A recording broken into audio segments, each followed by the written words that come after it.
Il est rare dans l'histoire de l'humanité que l'on parle autant de la fin des temps qu'en ce moment, en raison des pandémies, des rumeurs de grandes guerres, des signes apparus dans le ciel et du refroidissement des cœurs des gens. Le retour du Christ est un sujet fréquent aussi bien parmi les chrétiens que sur Internet.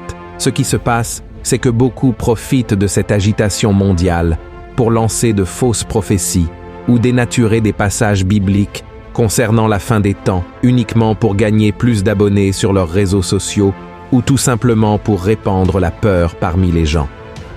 L'un des passages bibliques les plus utilisés par ces personnes est le chapitre 24 du livre de Matthieu, où Jésus parle de ce qui arrivera au monde avant son retour.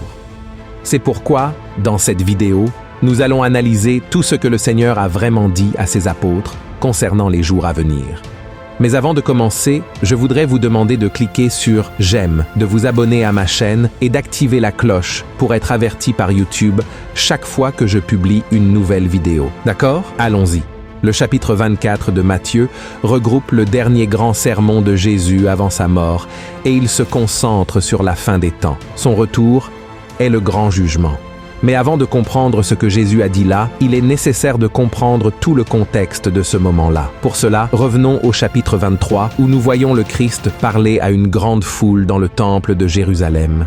À ce moment-là, Jésus critiquait l'attitude des pharisiens et des maîtres de la loi qui prêchaient, mais ne vivaient pas selon ce que la parole de Dieu dit. Ensuite, il adressa des paroles sévères au peuple juif. Voyons ce qu'il dit. « Jérusalem, Jérusalem, qui tue les prophètes et qui lapide ceux qui te sont envoyés, combien de fois ai-je voulu rassembler tes enfants, comme une poule rassemble ses poussins sous ses ailes, et vous ne l'avez pas voulu. Voici votre maison vous sera laissée déserte. Car, je vous le dis, vous ne me verrez plus désormais, jusqu'à ce que vous disiez, béni soit celui qui vient au nom du Seigneur. » Et juste après cela, le chapitre 24 commence en racontant que Jésus quitta le temple avec ses disciples, et, étant donné le ton de son sermon à l'intérieur, il était fort probable qu'il soit encore en colère contre l'infidélité et le manque de foi des Juifs. Alors, quelques minutes plus tard, il commence à prophétiser en disant que rien de tout cela ne resterait debout et que le temple serait bientôt détruit. Les disciples, curieux de cette prophétie, arrivèrent au mont des Oliviers et demandèrent au Maître quand cela allait se produire et quels seraient les signes annonçant son second avènement sur terre. Jésus s'assit alors, comme à son habitude, et commença à expliquer à ses brebis tout ce qui allait arriver au monde jusqu'à la consommation des siècles. Ce passage est également connu sous le nom de sermon prophétique en raison de son contenu. La majeure partie de cette prophétie est aussi relatée dans Marc chapitre 13. Bien, maintenant que nous avons compris tout le contexte dans lequel le chapitre 24 de Matthieu a été écrit, analysons son contenu. Ces passages sont difficiles à interpréter parce que, en plus de leur langage symbolique, ils traitent d'une série d'événements. C'est pourquoi de nombreuses personnes prennent certains extraits de cette parole de Jésus, les interprètent mal et finissent par transmettre des messages incomplets ou même erronés aux autres. C'est pourquoi, dans cette vidéo, nous allons analyser 3 points importants de la prophétie de Jésus concernant la fin des temps. Premièrement, pour qui ce message a-t-il été adressé ? La grande majorité des gens pensent que les paroles de Jésus ont été dites pour son Église, mais ce n'est pas vrai. Elles ont été adressées aux Juifs. À ce moment-là, l'Église de Christ était encore un mystère. Elle ne serait incluse dans l'œuvre de Dieu qu'à la Pentecôte, et elle a été révélée plus tard à travers les lettres de l'apôtre Paul. Tu comprends ?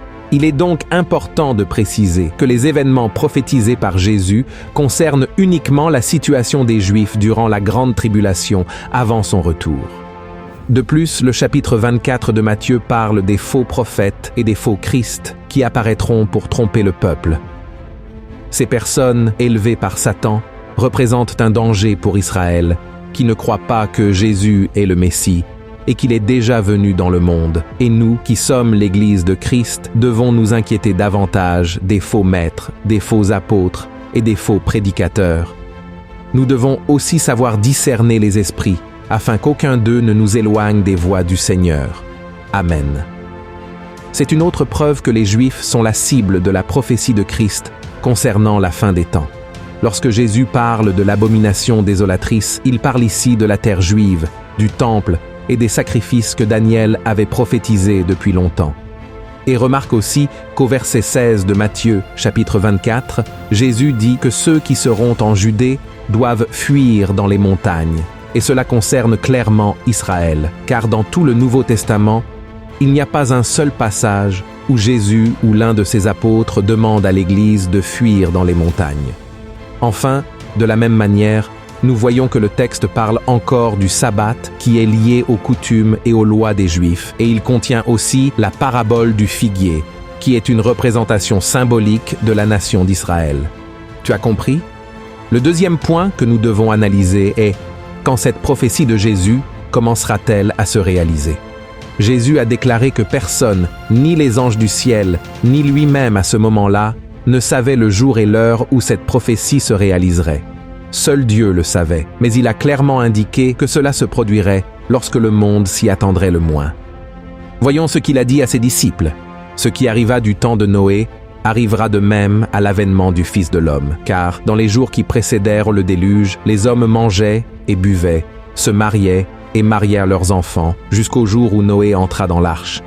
Et ils ne se doutèrent de rien, jusqu'à ce que le déluge vînt et les emporta tous. Il en sera de même à l'avènement du Fils de l'homme. Mais même si nous ne savons pas la date exacte du début des événements qui marqueront le retour du Messie au peuple juif et l'établissement de son royaume ici sur terre, le passage nous montre que la prophétie commencera à se réaliser pendant les 7 années de tribulation qui seront la dernière des 70 semaines prophétisées par Daniel. Une chose intéressante au sujet de cette prophétie de Jésus, c'est que tout est lié à ce que l'apôtre Jean a enregistré dans les chapitres 6 à 19 du livre de l'Apocalypse.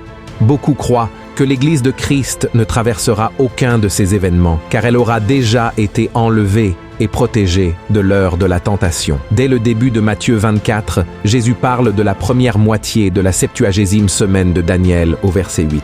Jésus a dit que tout cela serait le commencement des douleurs. Et ces douleurs ne concernent pas une époque quelconque, mais définissent le début du temps de la tribulation, qui est comparé dans la Bible aux douleurs de travail d'une femme enceinte. Le commencement des douleurs représente les 3 premières années et demie du temps de la tribulation, où le monde sera gouverné par l'Antichrist. Tout comme il y a des étapes initiales et finales dans les douleurs qui précèdent un accouchement, ces dernières années se divisent également en 2 étapes de 3 ans et demi. Remarque qu'il existe un lien entre les paroles de Jésus dans les versets 4 à 8 et l'Apocalypse chapitre 6, où le Seigneur ouvre les sceaux et commence à déverser son jugement sur la terre. Analysons maintenant par exemple Matthieu 24, verset 5, où Jésus avertit les Juifs des faux Christ qui tromperont beaucoup de gens. C'est exactement ce qui se passera lorsque le premier sceau sera ouvert et que l'Antichrist apparaîtra pour tromper les gens et les dominer. Voyons ce que dit la Bible.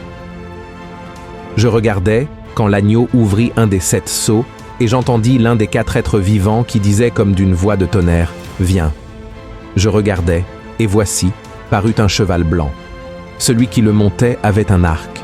Une couronne lui fut donnée, et il partit en vainqueur et pour vaincre. Et ensuite, toujours au verset 5, Jésus parle des guerres et des rumeurs de guerre qui se produiront. Exactement ce que l'ouverture du 2e sceau apportera sur la terre et mettra fin à la paix. Regardez ce qui est écrit. Quand il ouvrit le second sceau, j'entendis le second être vivant qui disait « Viens !» Et il sortit un autre cheval, roux. Celui qui le montait reçut le pouvoir d'enlever la paix de la terre, afin que les hommes s'égorgeassent les uns les autres, et une grande épée lui fut donnée. Ensuite, au verset 7, Jésus dit à ses disciples que nation se lèvera contre nation et que le monde sera frappé par une grande famine. Cela est également lié à l'ouverture du 3e sceau de l'Apocalypse. Comparons la prophétie de Christ avec la vision de l'apôtre Jean.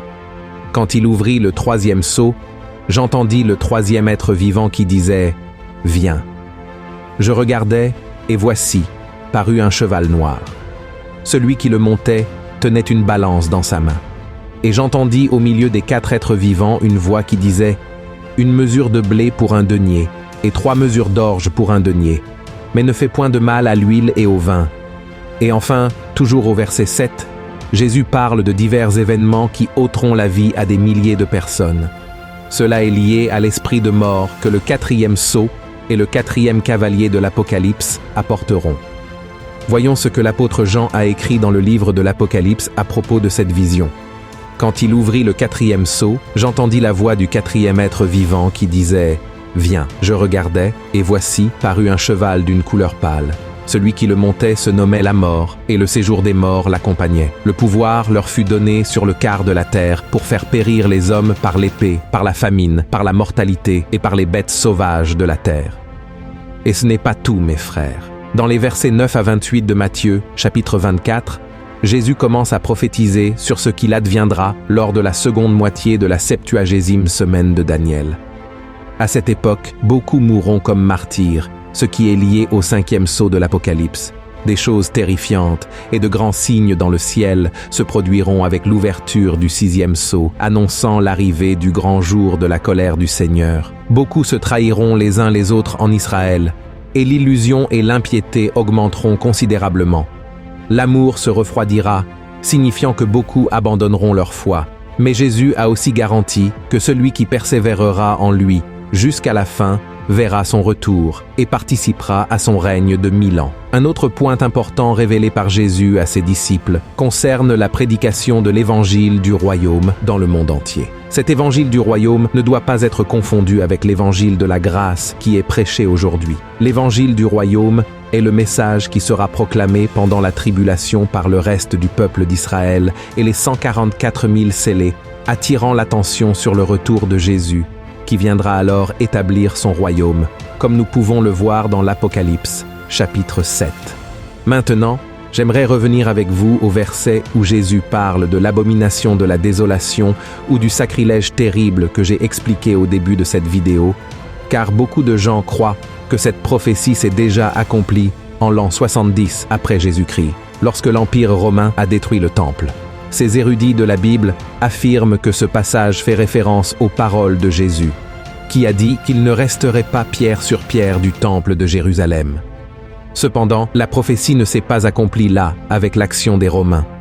L'abomination de la désolation ne sera établie que par l'Antichrist, et elle aura son accomplissement plein et définitif au milieu des 7 dernières années, comme prophétisé dans Daniel, chapitre 12.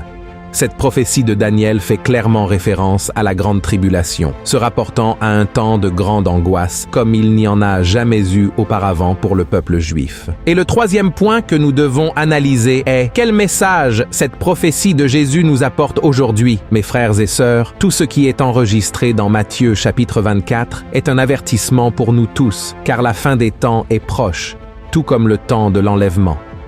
Notre monde est très troublé et agité. Il y a des conflits dans de nombreux pays, et à tout moment, la terre pourrait être envahie par des guerres dévastatrices.